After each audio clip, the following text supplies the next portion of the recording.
Am I the a-hole for letting my spoiled stepson do whatever he wants after asking for a divorce? I am a 45-year-old woman and am currently in the middle of divorcing Jace, my 47-year-old husband of 21 years, while fighting for custody of Lizzie, me and Jace's 15-year-old daughter. It all started 3 months ago when Justin, my 20-year-old stepson, Jace's son, showed up on our doorstep with all of his luggage, smiling like he had a cure for cancer, which he didn't. Instead, he had the bright idea of dropping out of college even though he had only been attending classes for less than a month at that point. Immediately after hearing the news, Jace burst into a speech about how he trusts that our son knows what he's doing and that he could stay in his old room, only to turn on me as soon as Justin left to bring his stuff upstairs. All humor left his face as he started to tell me that Justin needed motherly advice and I needed to stop him from ruining his life. As if he wasn't just telling him that he fully supported his decision. And this wasn't the first time he had done something like this either. Jace was always the fun parent. He refused to tell either of the kids the word no, because he knew that I always would.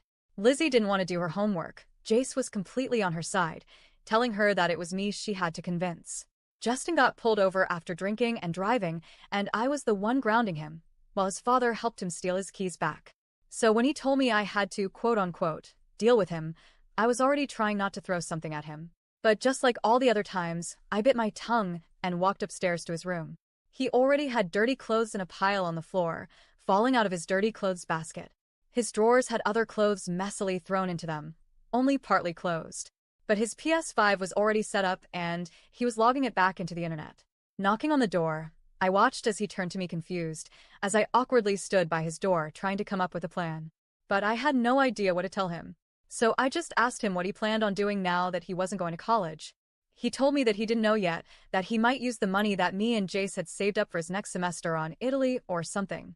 As if we didn't have to take out massive loans just to get that money, and the money that he had wasted on the semester he had just dropped. I tried to tell him that we were already behind on the loans for that money, and if it wasn't going to go to college, then I was going to use it to pay back the bank. That's when he went off. He stood up, throwing his remote on his bed, before going on a long yelling spree about how all I cared about was money and image. That I didn't love him, and that I wasn't his mother. I had no right to even talk to him. At some point during his yelling, Jace stormed into the room, looking in between us confused. Because while nothing that Justin had been saying was new, Jace usually wasn't around to hear it. He was usually at work. Especially whenever he wanted me to talk to either of the kids about anything, he would suddenly remember a paper he forgot to do, or a client he needed to call. But he had just witnessed his son call me a bitch and a gold digger, even though I was the one that made more money in our relationship. All I wanted in that moment was for Jace to stand up for me once. Just one time. But instead, Jace just shrugged at me, telling me how he wasn't lying and that I wasn't his mother. To which Justin jumped on with how I never support him and don't deserve to be part of his family. That was my breaking point. I never supported him? Then why did I drive him a state over every Friday for 3 months so that he could continue to be in a band that he quit because he was too good for them? Or when I argued with a football coach for an hour so he wouldn't suspend him from the team for being on academic probation, only for him to quit when he realized that he didn't like to be tackled. There were 1,000 other examples. And it only made me realize he was right. I didn't deserve to be a part of his family. I deserved better. So I just looked to Jace, telling him I wanted a divorce and that Justin could do whatever he wanted because I wasn't his mother and I was going to stop acting like it. Was it in the heat of the moment? Yes. Did I regret it? Not at all. I don't think that either of them knew what that entailed though. Because after going downstairs, I immediately packed both mine and Lizzie's bags before canceling both Jace's and Justin's car insurance and phone plan. I left a note on the door telling Jace not to forget to pay the bill, as I was going to my sister's and it wasn't my job to pay his house bills anymore. Luckily for me, when me and Jace got married, we kept our financial stuff to ourselves, just Venmoing each other money for bills every once in a while.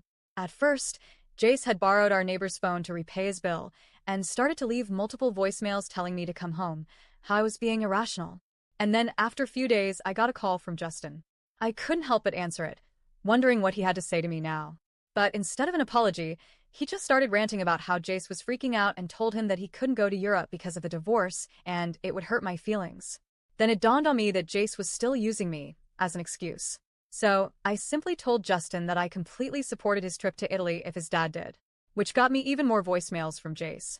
But I ignored them, kept them saved, while my sister had made me an appointment with her old divorce lawyer. Though a week later when Justin called me again, I decided to answer again. This time he told me that he decided that he didn't want to go to Italy because he would have to renew his passport and didn't want to wait that long. So instead, he wanted to throw a congrats, no more college party at the house. But his dad told him again that he had to talk to me because he didn't want to disturb me when I decided to come back home. So again, I told him that I wasn't bothered by the party, and as long as his dad agreed, he could have the biggest party he wanted.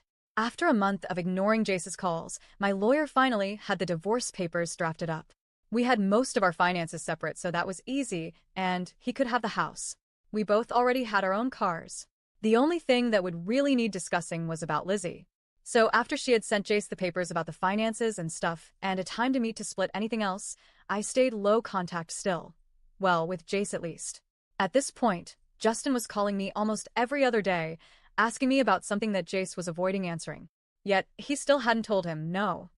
He let him throw the party, which ended quickly with the cops being called, and continued on to letting Justin buy a ferret, which neither of them can find. Now we are still in the process of a divorce, as Jace doesn't want to budge on him getting full custody of Lizzie, even though he knows that once we go to court about this, I'm gonna win. Especially with the parties, wild animals, and from what I heard, the yelling that has been happening over there. So, am I the a-hole?